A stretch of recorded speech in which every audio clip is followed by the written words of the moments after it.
क्या उत्तर प्रदेश में गांधी परिवार ने सरेंडर कर दिया है? क्या हार के डर से उत्तर प्रदेश में कांग्रेस का परिवार बिखरने की कगार पर है? इन सारे सवालों की वजह है सूत्रों के हवाले से खबर सामने आई है, जिसके मुताबिक अमेठी और रायबरेली सीट से इस बार गांधी परिवार का कोई भी सदस्य चुनाव नहीं लड़ेगा।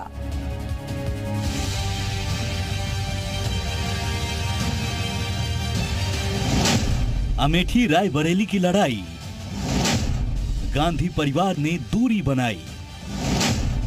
पहले सोनिया गांधी की ना, अब राहुल प्रियंका की भी ना।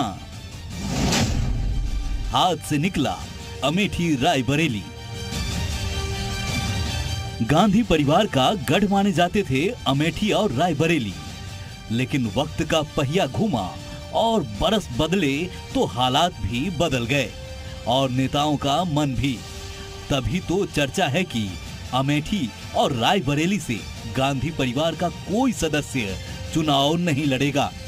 सूत्रों के मुताबिक अमेठी और रायबरेली से ना तो प्रियंका गांधी वाड्रा लोकसभा चुनाव लड़ेंगी और ना ही राहुल गांधी अमेठी से चुनाव लड़ेंगे।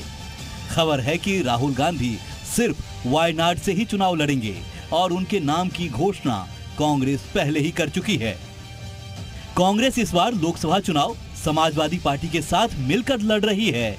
सपा ने अमेठी और रायबरेली की परंपरागत सीटें कांग्रेस के लिए छोड़ रखी है, लेकिन पार्टी ने अब तक 17 सीटों के अपने कोटे की इन सीटों पर प्रत्याशी नहीं उतारे हैं। और अब जब अटकलें हैं कि अमेठी रायबरेली से गांधी परिवार का कोई सदस्य मैदान में नहीं उतरेगा, तो माना जा रहा है कि इन परंपरागत सीटों पर गांधी परिवार इस बार किसी और को मौका दे सकता है।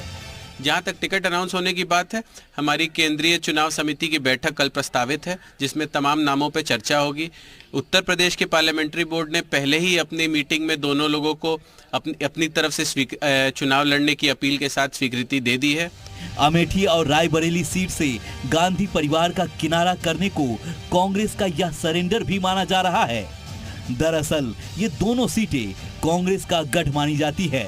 हालांकि पिछले लोकसभा चुनाव में अमेठी में राहुल को स्मृति ईरानी से हार का सामना करना पड़ा था, जबकि रायबरेली की सीट सोनिया गांधी जीतने में कामयाब रही थी। छोड़ा है हार के डर से, हार के एक तो बरनाथ चले गए, माताजी हार के डर से राज्यसभा में चली गई और बहन जी डर के मारे निश्चित तौर पे उत्तर प्रदेश छोड़ जाएंगी। मेरा ये मानना है कि 80 की 80 सीटें भारतीय जनता पार्टी खाते जाएगी। हर चरण में मोदी जी के चरण 400 पार जा रहे हैं। अमेठी और रायबरेली में 5वें चरण में 20 मई को लोकसभा का दंगल होगा। पिछले दिनों दोनों लोकसभा क्षेत्रों से कई पोस्टर कांग्रेस समर्थकों के सामने आए थे, जिसमें प्रियंका और राहुल से इन जगहों से चुनाव लड़ने की अपील की जा रही थी।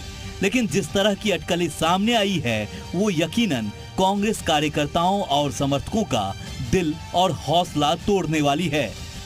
ब्यूरो रिपोर्ट, जी मीडिया। और अब आइए आपको ग्राफिक्स के जरिए कुछ महत्वपूर्ण जानकारियां दे देते हैं। अमेठी की बात करते हैं। सबसे पहले वोट परसेंटेज यहां क्या रहा था, तो चुनाव हुए 2014 में और बीजेपी यहां 34% वोटिंग परसेंटेज रहा, कांग्रेस को 40% वोट मिले थे। इसके अलावा अगर हम 2019 की बात करें तो यहाँ बीजेपी 5% और इसके अलावा कांग्रेस 71% रही थी, और बारी बारी से हम आपको बता रहे हैं। इसके अलावा अगर हम रायबरेली सीट की बात करें तो चुनाव 2009, 14 और 2019 में बीजेपी 16%, 21%, 38%, कांग्रेस 72%, 63% और 55%। ये हम आपको ग्राफिक्स के जरिए बता रहे हैं कि किस सीट का क्या हाल रहा है। और सूत्रों के हवाले से खबर मिल रही है कि इस बार ये परंपरागत सीट पर किसी नए उम्मीदवार को पार्टी उतार सकती है कांग्रेस की तरफ से। और अब आपको बताते हैं कि अमेठी का कास्ट फैक्टर क्या कहता है। तो ब्राह्मण यहाँ 18% है, राजपूत 11% हैं, यादव और मौर्य जो हैं कुल मिलाकर 16% हैं, जबकि दलित यहाँ 26% हैं और मुस्लिम 20% हैं, जिनको साधने की कोशिश हर पार्टी की तरफ से की जा रही है। और अब आपको बताते हैं रायबरेली कास्ट फैक्टर क्या कहता है। तो यहाँ ये भी आप समझ लीजिए जातीय आंकड़ा यहाँ पर किस तरीके से है। तो ब्राह्मण यहाँ पर 11%, राजपूत यहाँ से 9%, यादव 7%, दलित 34% और मुस्लिम 6% हैं।